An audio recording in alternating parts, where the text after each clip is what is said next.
Hello and welcome to the Baker and the Banker podcast. I'm Jenny Keller of Jenny Cookies, and this is my mortgage guy, Dan. And your co-pilot. That's right. I'm gonna love today's episode. This is episode number 3, and it's inspired by one of your favorite podcasts, right?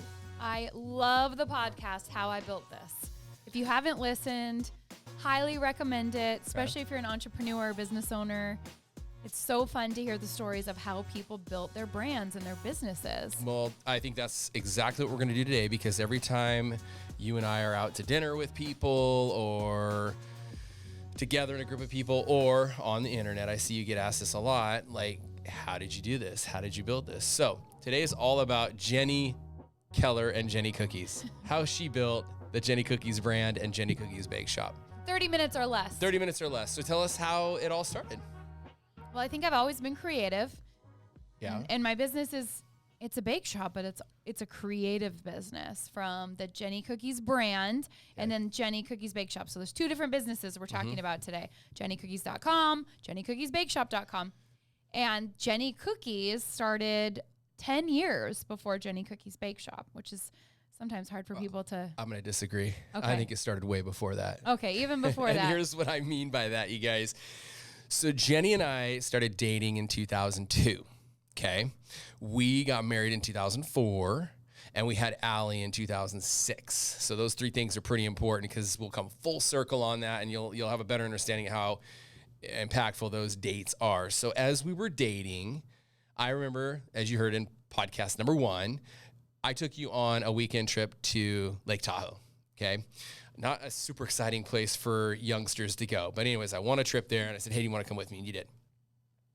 Well, like a few weeks later, we get ready to go out on a date, and Jenny brings me this little, like 4x4 paperback little book, wrapped in twine, held together in twine. And I open it up, and it's the cutest little, I don't even know what it was called. A scrapbook? A scrapbook, a little mini scrapbook of our trip to Lake Tahoe with pictures, and then she cut out little designs, like we went on a cruise and there was a little cruise ship and Always champagne loved a glasses. scrapbook. And I was just like, that's the most thoughtful, cool thing that I've ever had gifted to me. I'm going to marry this girl. I love this girl, but I believe that's where, I didn't know this at the time, but I'm like, you're the most creative and thoughtful person that I've ever met. And then to then see 20 years later what you've built, you've always had, like you just said, that creative DNA in you, and it's inspired you to do some pretty cool things with a cookie. But you've always said it's what? It's more than... It's more than a cookie. Yeah. Thanks, Dan. I'm glad you like that scrapbook. Still have it. I was the scrapbooking girl in college on Wednesday nights when everybody else was out at the bars. We were doing creative memories. It's cute. And then years later, I started a blog on Blogger called The Story of Us, and that was my own little version of scrapbooking, so but like the virtual virtual. version. Yeah. So I think I've always loved to capture moments via actual camera Yeah. to now like a phone camera. Yeah. But I think that's always been something I enjoy doing, and Yeah. people can always look back, creative memories. And I think that's why you've done so well on social media too, because you're creative, you're authentic, it's all your stuff, and you think of other things, and everything's yours. It might be inspired by something or someone else, but everything you do is yours, authentically yours. So, all right, so I gave you kind of that back, kind of a little history. Yeah, you're the guy Raz today of how I built this. I love it. Okay, but I actually have a front row seat to all of this stuff, which is really cool with you. So it's 2006. Okay. Allie's a baby. a baby. Okay. And we're not only did you have Allie, but you're birthing Jenny Cookies. Yeah, I made my first cookie in 2006. All right.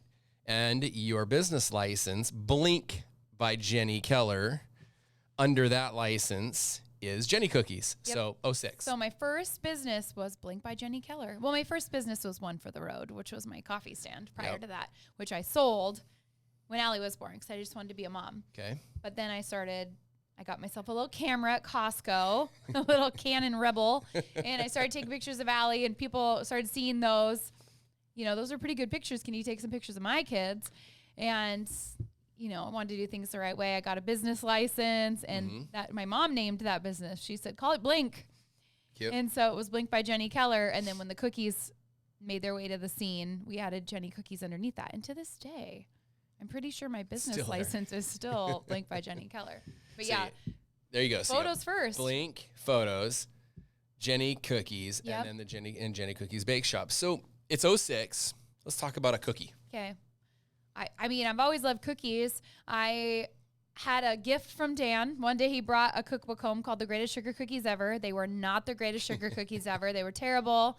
I made a second round. I asked your sister for a recipe that she had always used, and it always tasted good, and made that one over and over and over and over Yep. until I made it my own. And I mean, it started with a little pumpkin shape. I didn't own a cookie cutter, but I ran to the grocery store in the town we lived in and bought a little orange pumpkin cookie cutter. It's my favorite shape to The little date. plastic ones that are hanging Yeah. on the aisles during holiday Love seasons. that one. Still have it, still use it.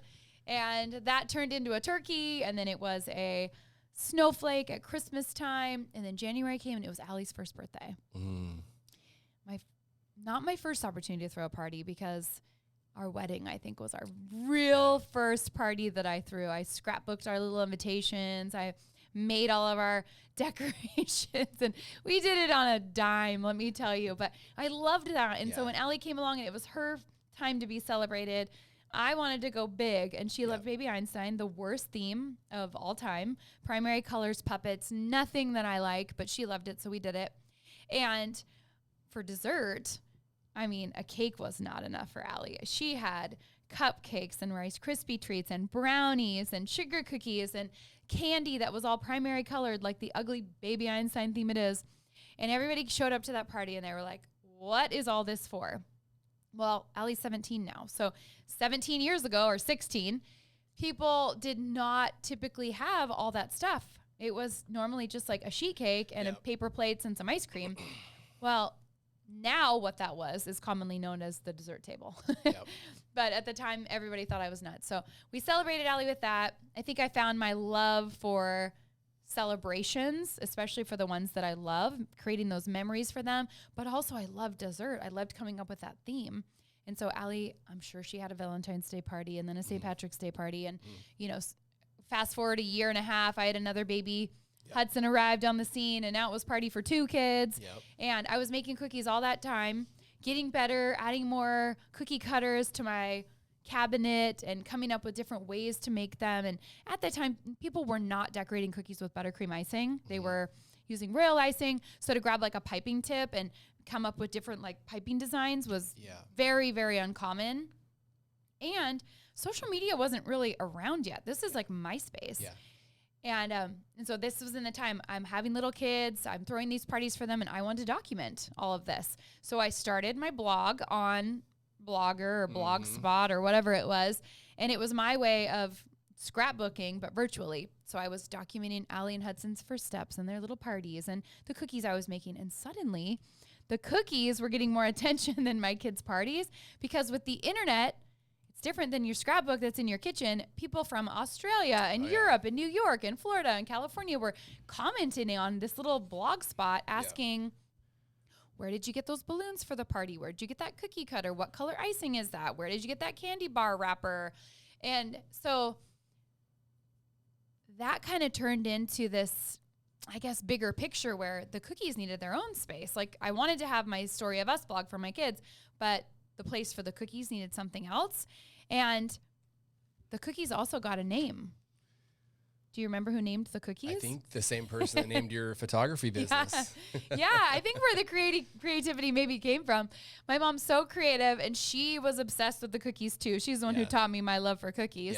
She taught me that Diet Coke and cookies does equal a meal. And she was like, I just really want some of those cookies. I wish I had a Jenny cookie. And so that's why our cookies in my business is called Jenny Cookies. It's not Jenny's Cookies. It's because the cookie is a Jenny cookie. So we started a jennycookies.com website, real www website, WordPress site. And I started blogging the kids' parties there. And that was getting attention, again, from now celebrities and brands, and friends and family were wanting to order the cookies, and then friends of friends and people I didn't know, and everybody wanted to learn how to make the cookies. So I got really brave. I offered a cookie class at Allie's preschool. So at Little Lake Country Preschool in Lake Stevens, they allowed me to use their kitchen, and I put up the little link to come learn how to make the cookies.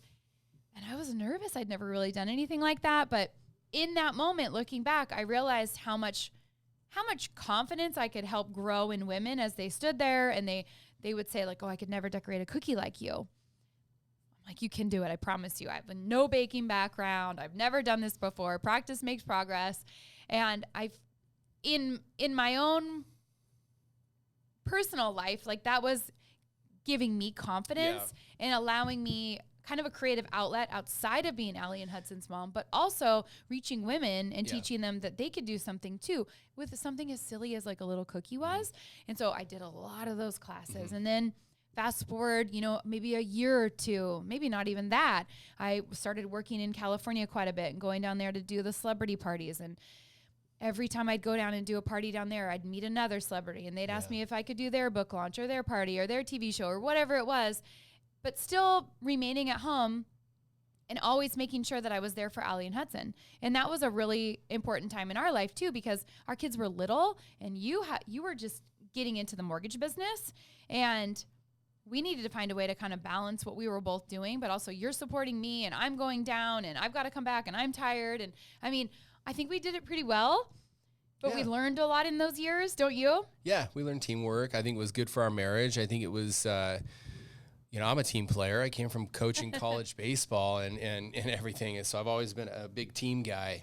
You were a huge support but too. I also knew that you were onto something. Once you threw you did that scrapbook for me, you threw our wedding, which was the most amazing, beautiful, brilliant. I would have thought that it cost you millions of dollars, and we didn't even have a couple $1,000 at the time. Our wedding was so cheap. It was done on a budget, but it was the most. You even talked to people that attended it, and they were just like, it was the coolest thing. At the time, it was very Pinterest worthy before Pinterest. Very. So I want to hit pause because the second phase of the Jenny Cookies brand is going to get really fun here in a minute. But I think it's really important to understand kind of how it evolved, how it came to life. But I think there's three big takeaways, because a lot of people are always like intrigued by successful people. I am. I go to conferences and I always look at mentors and people, and I always ask even if you and I meet someone new and we go to a cocktail party or a dinner party at someone's house and I'm talking with people, I love to ask people, so tell me your story. Yeah. Like, you're 60 years old and you're successful. Tell me your story. How'd you do it? Right. People ask you that all the time. And I think that with anyone that has a great story, it wasn't an overnight success. No. I think the other thing is Jenny, although she wasn't crystal clear on her why or her purpose, she was. I mean, if you think about this, so I took away three things from what you just said. Number one, you had that creative gene DNA in you, okay? So not everyone has that. Right. Find your unique giftedness. Yes, that's a really good one. Find your unique giftedness. Number two, she was creative. Number two, she blogged or created content to preserve memories for her kids and for us. Like people do photo albums. Like my mom has photo albums and they're from different years and different birthdays and stuff like that. That was 1980s and 90s, right? Yeah. So you're coming into the 2008 to 2010 era of social media. The blogs were starting to become really popular. You're like, oh my gosh, I can do this for free on Blogspot. Yeah. And so creating content. So she organically, naturally showed her creativity through creating content, and that's how you began to get found. Someone was like, wow, that was cool. Yeah. I'm going to reach out to you. Number three, and I think this is really big, it was therapeutic for you because you as a young mom were, I don't want to say trying to find yourself, but think about this. 4-year college degree, right out of college, you meet a guy, you fall in love, you get married, and boom, you have kids, and now you have a completely separate identity. Yeah. He's going to work. He's doing this. You're with the kids you're all at day, home. every day. Yep. You're now and having a baby when you've never had a baby. I mean, hard. holy crud! Different hormonal levels, and your body's changing, and you're now a wife, and your baby won't stop crying. Allie had croup. I always say Allie got her. Year. She's such a good kid. I always say it's because you were so hard as a baby. Your hard years were when you were little. Yeah. So I think that you today, 20 years later, but even going through all of that, you had gone through that, all right, that phase, and you use this, like you just said, as your creative outlet. Yeah. Right. And so if you could inspire, like by teaching those cookie classes and inspiring value, like how good does it feel to throw a great party and everyone at the end of that party be like, oh my gosh, Janie, that was the most fun. amazing. See, Loved it. It was a creative outlet. It was never about financial gain, you know, to a fault. I mean, Dan, I don't think you actually know how much money I spent on some of those parties. Or the ingredients or the cookies. I know when I did sell a cookie here and there, I don't know how much I probably made a penny per cookie. Yeah. But I loved it, and I loved doing that for the people in my life. And I mean, it's sometimes it's a hobby, you know. Yeah. It's just well, the IRS did come and tell us that at one point true. That yeah, you need can't to make show this a loss. For profit. Yeah, you can't keep showing a loss for your business, because the first couple of years, that's what they were. Yeah. There was really no financial gain in that. So, yes, the blogging, the parties, the kids, lots of classes, lots of really cool brand opportunities came about because of the content. Because now Instagram's here and Facebook's here, and they're seeing my cookies and different parties and things. And I mean, it wasn't just Wilton reaching out, which was a huge opportunity. Wilton is the industry leader in the baking space. They asked if I would come and teach how to put a dessert table together in Illinois, in Chicago, where their headquarters were. I couldn't believe I had that opportunity. Then Joanne Fabric and Craft Stores reached out, and they wanted me to, create content for them every month, write a blog, go to their store, find some product in their store and make a dessert out of it, or a party, or whatever that looked like. And then I would have brands that had nothing to do with baking at all, like Bath and Body Works reached out and wanted me to create content for their fall campaign. And when I say create content, it means photos, style something with their product. And I loved styling product. I still love to style product. Probably more than anything, I love to style the cookies after they've been made. Like when you guys see our Instagram. That, your creativity. I love it. And I did lots of things with Fresh. Fresh Beauty is a huge beauty brand, and they flew me to New York and wanted me to be in their commercial and style my cookies alongside their face products. So even though it seems so far-fetched to be styling a sugar cookie next to a lip balm or next to a face mask, it can be done. But those were some really, really cool opportunities that happened before I ever had the bake shop. So all that time we talked about having a bakery. People begged us to open a bakery, but I never, ever wanted to look back on my life with my 2 little kids and say, why was I doing cookies when I could have been with my kids? I didn't want to put my kids in daycare. I did not have kids to put them in daycare. And no offense to people that have to, but I was in a situation where I was fortunate enough. You worked, and this was just a hobby for me. And so I continued to be a mom and continued to just kind of do those things on the side. And just kept going. There was always opportunities that came up. I had an opportunity to write Eat More Dessert, which no idea what I was doing with that. Had no idea how to take photos of a cupcake or a cookie or really even how to style that kind of thing for like an editorial project, like a actual cookbook. But I mean, we figured it out. I mean, lesson to everybody here, just start. Like, don't do these things until you're a pro at it, until you know what you're doing. You just have to start somewhere and learn as you go. I mean, I look back at Eat More Dessert and I like cringe a little at some of those photos or things, but it's okay because it just shows your growth now. Yeah, if you look at anybody's journey, like yours, for example, you cringe at it. I look at it and I think fondly of those times. I mean, how exciting was that? You did book shoots and photo shoots and book launch parties, and oh my gosh, you have an agent calling you from New York. I thought it was the coolest thing ever. My wife's publishing her own book and being so proud and telling everyone about you. So you go from 2006 that we just talked about to 10 years later. This is the other thing. In 2006, you were like, oh my gosh, I want to have a bakery one day. Yeah, because you don't have a background. You were just like, hey, I'm going to do me. I'm going to evolve, and I'm going to see where this creative DNA takes me. And we just kind of summarized that. But 10 years later, fast forward to 2016, we get an opportunity. You get an opportunity in our hometown, this little hole-in-the-wall prior bakery, too. It was a previous bakery 2 times over. Yep. Bring us up to kind of like talk to us about how the Jenny Cookies Bake Shop started. And then I'm going to follow up and ask how your why or your purpose has changed from 06 to 2016. So we had looked at bakeries over the years, but it was never the right time. and we have this opportunity in Lake Stevens.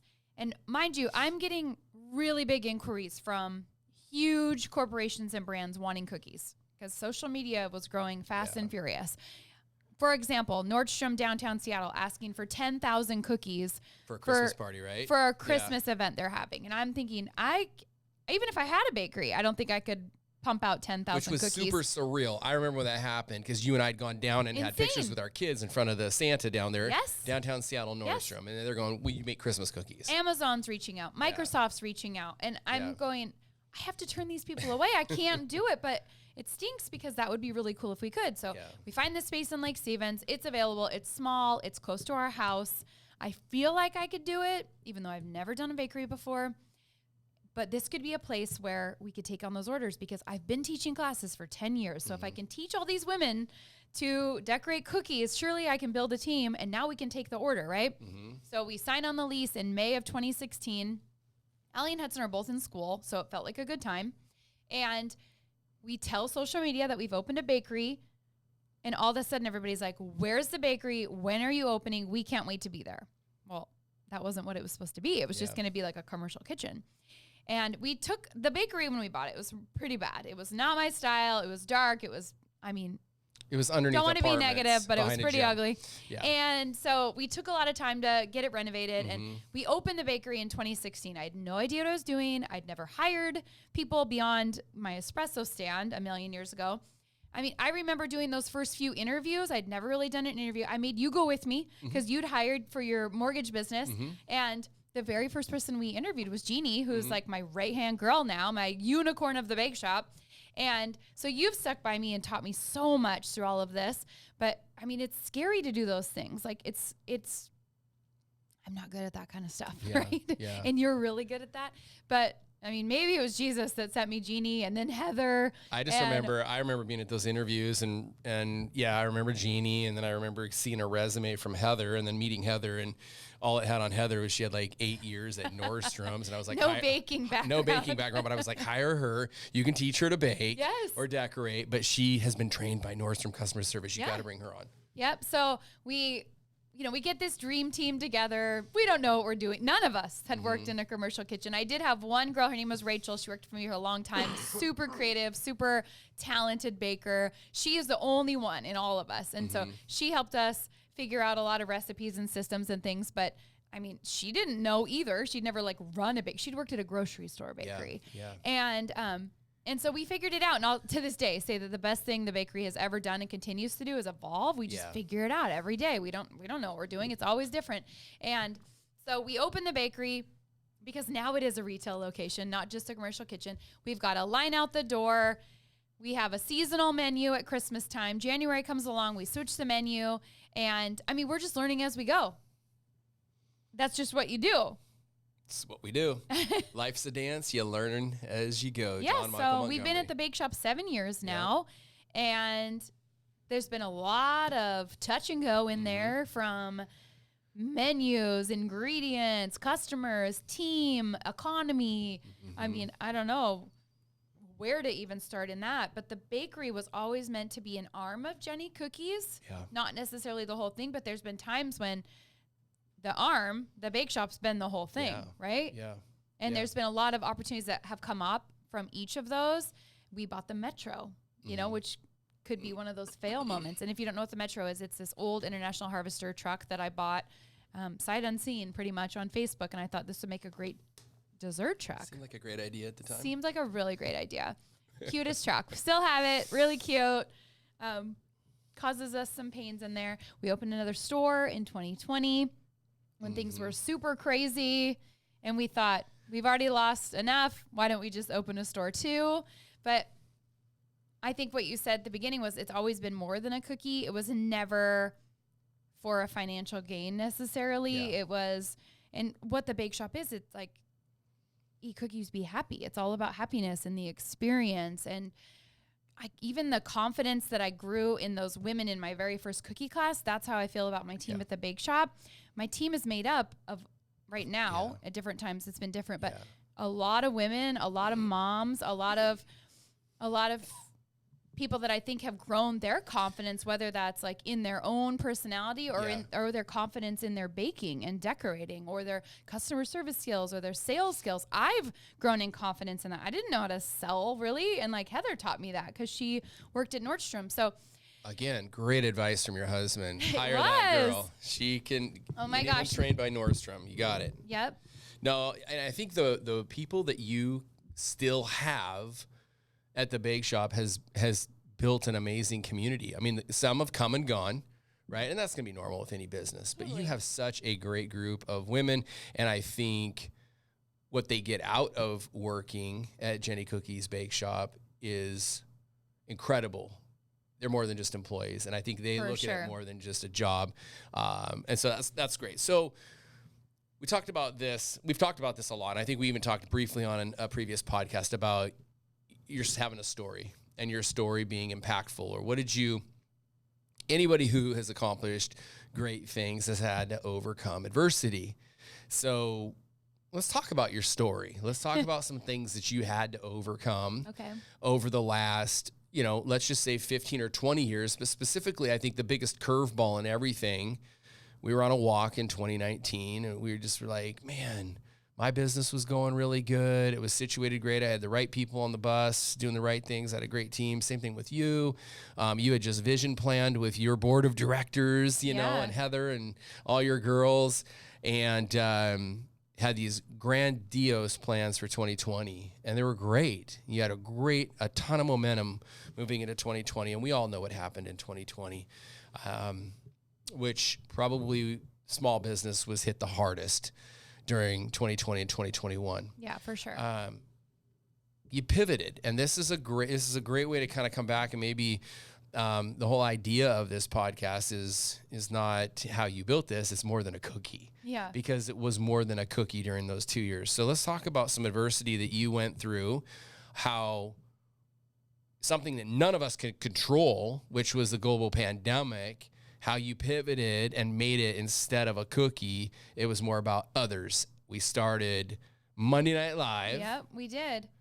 Well, I think one thing I'm really passionate about is connection, like connecting people. I love to introduce people to new people, and to feel that connection with my customers or with even. It sounds funny, but like your audience on social media, I truly feel connected to them. Like I try really hard to respond back to messages and DMs or comments or whatever that looks like. And it's been very, very important to me to know, especially when you have a brick and mortar, when they come to the bake shop, I want to know who they are. And I try really hard to like learn their names and their kids' names and those things, because connection, that's what keeps us all connected, right? But then when we're in the middle of a pandemic and we're all isolated and not together and not able to come to the bake shop or have any sort of community, it's like, what can we do? Yeah. And we're all negative and fearful and lonely. And so I thought, why don't we do like a Monday night bake? It didn't even matter what night it was. It ended up being a bake along. Yeah. Because everybody's baking banana bread at home alone. Why not do it together? Yep. So we put up these lists of ingredients and we met on Monday nights, and you're behind the camera. I'm in front of the camera. You're doing a great job. And we feel that sense of connection. Yeah. Finally, somebody's got something to look forward to. And I think we got out of it just as much as our audience got out of it. They loved it. People still say, I loved your Monday Night Live baking. That was really only supposed to be during a pandemic. Yeah. And then we kept going and going and going. And now we've kind of turned this into that, right? Because those Mondays were coming around too fast. Yeah. But yeah, we did that.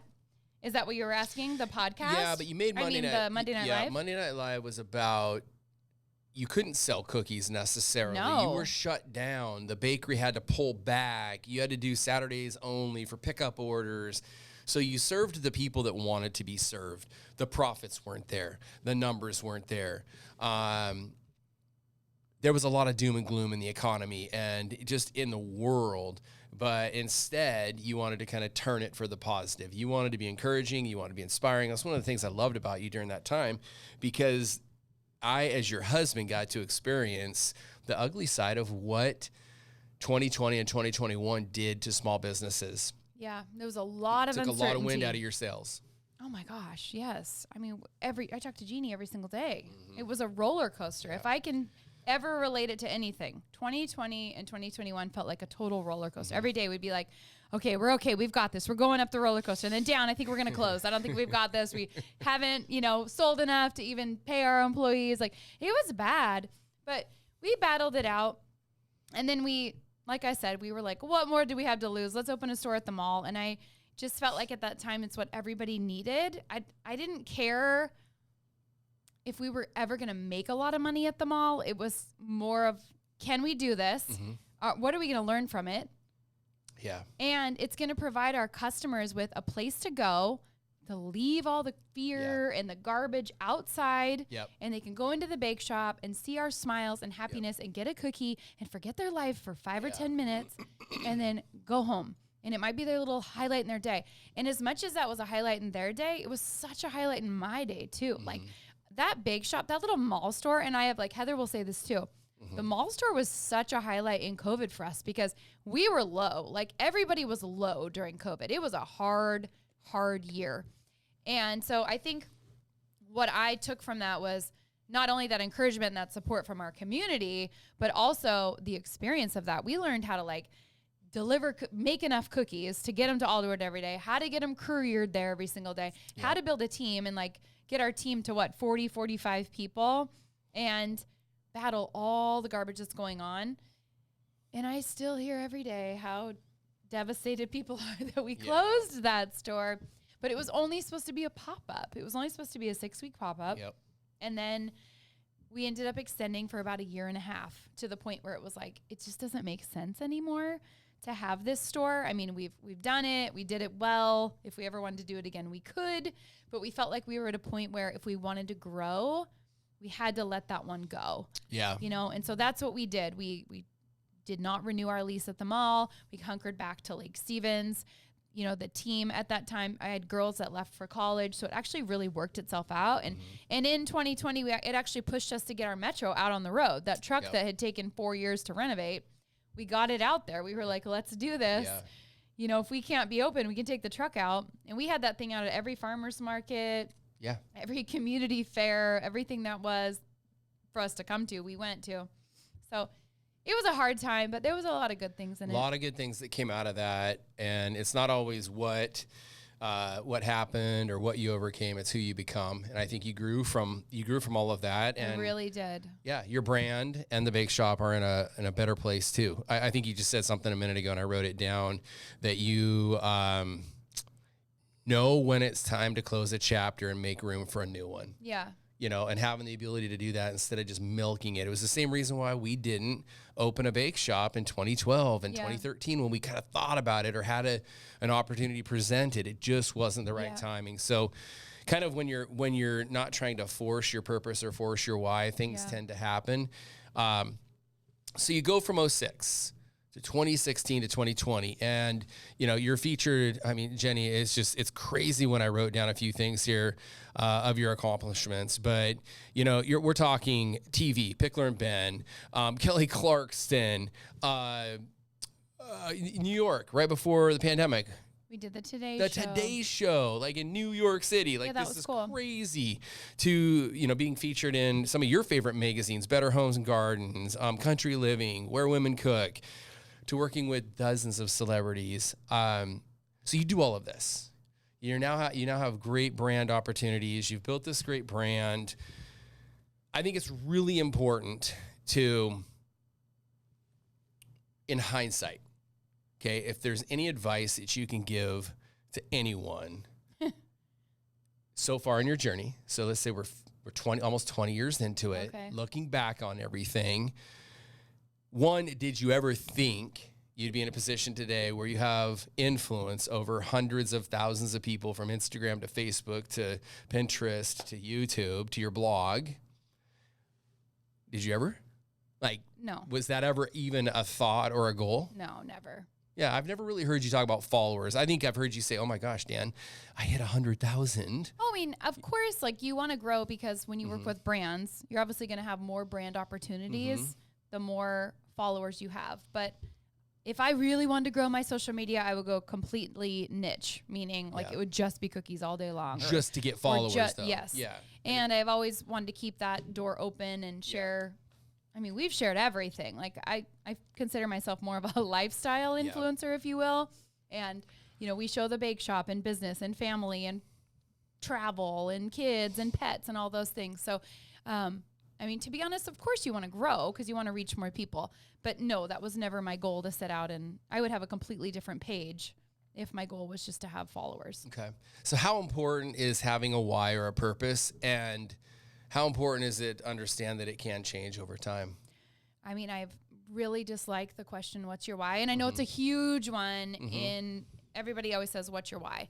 And I've always struggled with that because my why has changed so many times over the years. I don't have a really crystal clear why statement, like a mission statement. Yeah. I've always told Dan my definition of success means an amazing marriage after 50 or 60 years, wonderful kids that you've raised and are proud of, you know, that you've lived your life, you know, in my personal experience. Like I want to live my life for Jesus and do things the right way and always try my hardest in everything I do. That's my personal definition of success, you know, doing your best every single day. But everybody's different. Like your why when it relates to business is different than I guess what it is in your personal life. So, but my business, again, has never been about money. It's been more than a cookie. It's about connection and experience and inspiring others and the creativity behind it. So it's kind of grown and expanded in ways that I really never thought it would. Yeah.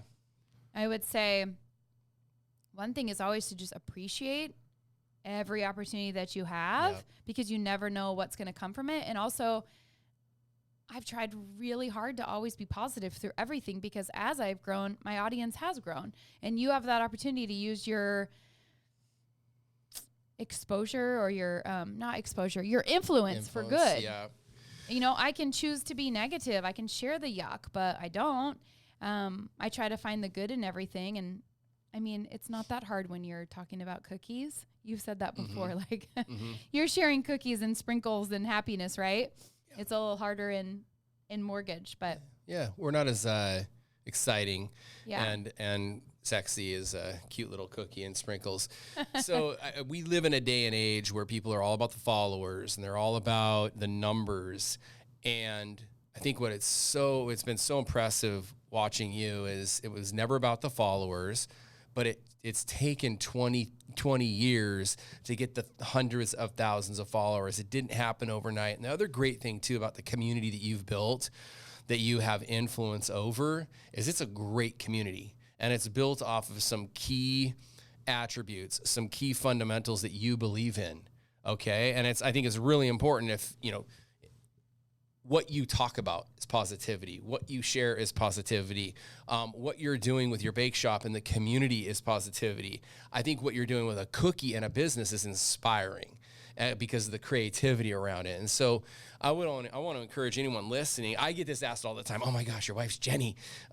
She's an influencer and all this stuff. And I'm like, yeah, that's impressive. It's just like me looking at a professional athlete and going, wow, your statistics are very impressive. Like, wow, you put in the work. Wow, you're really, really good. But what you don't understand with that professional athlete is the years and the years and the years of the training and the discipline and the commitments to becoming that athlete. And it's the same thing that I've seen with you. Oh yeah. I don't think people see the many, many, many, many late nights, you know, prior to the bake shop when I would stay up late in the middle of the night decorating or baking or blogging or cutting out fabric to make pennant flags for my kids' birthdays. Which I will tell you all, she still does this. I'm her husband. And I'll be like, I'll wake up randomly. I'll like, it's 1:30 and Jenny's not laying next to me. Where is she? She's working on something. I've tried to be better. Yeah. I've really tried in the last couple of years, I think because of COVID, like our priorities have all changed. And, you know, in those years we first had opened the bake shop, I think, you know, you're kind of all in on that. You have to be when you open a bakery. And so that's where Dan really stepped in and helped with the kids. And I was there too. Like you take the kids to school, I'd pick them up. But, you know, it is hard when you're opening a business. And then in the last couple of years, I've realized Allie only has 2 years of high school left. And Hudson's just beginning his high school experience. And I want to be there for that. And so I am so grateful for the space I'm in right now with the bakery that I wasn't in when we first opened. And that is, I've got an incredible team right now that understands where I want to be, where I need to be. and what my priority is. My bake shop will always be important to me and a priority. But my number one priority will always be with my kids and my family. And I've had a great team all this time, but I got so lucky in COVID because I got the very best person. I got my mom on my team. And for years, I would look for somebody that had like that same creative eye or that same work ethic, or it's hard to match that. And if there's anybody that literally has it, is my mom. And so she now is at the shop, and I've got a rock star team just owning it in there. And yes, I'm still coming up with the menu themes and helping with the designs and the colors and the shapes and the flavors and styling those things and doing the content creation and all of the social media and going to the bake shop when I can. Yeah. But it's really great to be in a place. And you know this with when your team is killing it, it's a good place to be. So for me, that's kind of where I feel like I've really gained success right now in the bakery space, is that I don't have to be there all the time. Yeah. Well, you've built a great business. Speaking of business, and I want to wrap up with this, 2 things. Number one, I hear you. I think this is genius. I heard you say this. I've never really heard you talk to me about this before, but we were on a podcast one day and I was helping record it, and you gave some really great business advice. So I want to close with this and leave your listeners. Oh, I already with know what you're really going to good- say. the 3 'cause things. You still like I love it. I think it's genius. So when you get a brand approach you or an opportunity approach you, Okay. you always listen, you hear it out, you do a little bit of research, and then you run it through the Jenny Cookies business test. And it has rule to of meet, 3. it's the rule of 3. Let's talk about that real quick, because this is genius. I heard this from somebody else, and I think I might have made it my own. Yeah, And you tweaked know, it. like you tweak it. And because I used to go to a lot of conferences, and I think it's important as a business owner or entrepreneur to always continue to learn and grow. And, you know, we didn't have a lot of that opportunity in the last couple of years besides listening or reading, but now conferences are starting back up, and there's so many podcasts you can listen to. So just a little side note, always continue to learn and grow from others. But the rule of 3. So I would get asked to do a celebrity event, or there'd be a brand partnership, or there's many times like where I did things in LA that I wasn't going to get paid for, but it was going to be this really cool opportunity to meet this celebrity or do something, you know, with this brand or whatever. And it sounded really fun, right? So I'm going to tell you my rule of 3, and then we'll decide if we're going to take the opportunity. Okay. So your 3 things. Your first one is it going to make you money? Okay. Rule number 1. Because we're in business, you got to We're turn a a business. profit. You got to make money sometimes. Rule number 2, is it going to be good for your business? Okay. Is it going to grow your business in some way? Are you going to learn something? Is this going to be some great experience? Okay. Number 3, is it going to be fun? There you go. So it doesn't have to be all 3, you guys. It's just 2 of the 3. Yep. So back to the LA stories. Sometimes I wouldn't get paid, but it would be like this great opportunity to go down and network with a brand or a celebrity or whatever that was. And I could blog it or share it on social media or create content out of it. And it would be fun, right? But it wouldn't make any money, but I would do it.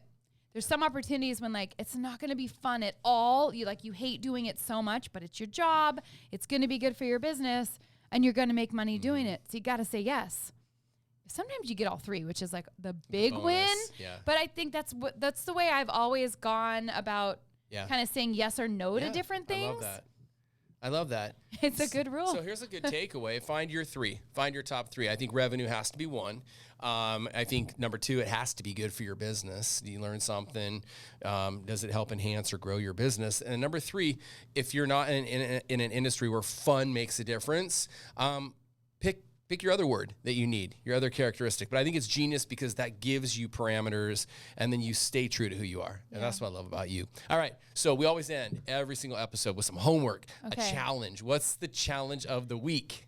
Well, I don't think we even scratched the surface of what small business really looks like, because we've only been here for 45 minutes and we just talked, 15 years. But small businesses, man, it's hard to be a small business, and the last couple of years have been rough. And so your challenge this week is to support a small business because they need it more than ever. Go out and support a small business in your community, in your online community. It could be anywhere, whether that means writing a review, a positive review. If you have a negative experience with a business, maybe give them a call instead. You guys don't understand how much it affects a small business when you leave a bad review. And normally a business owner does want to make it right. So number one, support a small business by either a review, maybe order something from them. If it's a restaurant, order food. Maybe you could pick something up for a friend. If it's, you could get somebody a cookie. You could share something on their social media accounts with other people. It's another way you can support a small business. Okay. So your challenge this week is to, I'm a big fan of not putting a negative review unless you call the business owner. I don't believe in that. I think that unless you are a business owner, you don't understand this. And I think more people need to be empathetic that if you order steak and potatoes and your potatoes were a little bit lukewarm, let the server know, maybe let the chef know. There's no need to go to the internet about that. I'm sorry. But we're supporting the small businesses We're supporting today. small so businesses. What's your idea? I think a 5-star review, I think a share, and I think a compliment goes a long way. Yeah, a compliment. Love that. We have servers, like we had brunch today. Yes. And I think we they didn't have our stuff. They didn't have our stuff, but they sent us a okay. to-go order, right? They did. They made it right. Yeah, and let her know how much we appreciated her and her or maybe brunch. you just show up to a small business and maybe bring them something. You're really great about doing this. We always have lots of cookies, or we're going to go out to dinner and he'll grab some cookies from the bake shop and say, hey, let's bring this to, the server, and he can share it with the team. And they love that. Yeah. No. All right. So your homework, your challenge, go support a small business. Give them a review. Give them some extra love. All right. Yep. All right. Take us home, Mama. All right, you guys have a great week, and we'll see you next Monday with the Baker and the Baker podcast. Goodbye.